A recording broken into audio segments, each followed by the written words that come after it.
ભાવનગર શહેરના પ્રભુદાસ તળાવ વિસ્તારમાં જૂના બંબાખાનાની પાછળ યુવતીની તેના ભાવિ પતિએ કરી હત્યા. આજે જ યુવતીના લગ્ન હતા અને તેના જ ભાવિ પતિ દ્વારા યુવતીની કરવામાં આવી હત્યા. બનાવ અંગેની મળતી માહિતી અનુસાર ભાવનગર શહેરના પ્રભુદાસ તળાવ વિસ્તારમાં આવેલા જૂના બંબાખાનાની પાછળના ભાગે સોનીબેન નામના યુવતીની તેના ભાવિ પતિએ હત્યા કરી નાખી.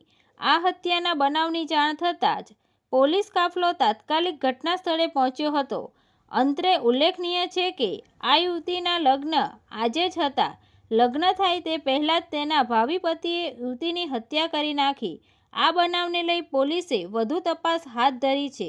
Reporter Ayub Rathod, Tapasvi Gujarat news, Bhavnagar.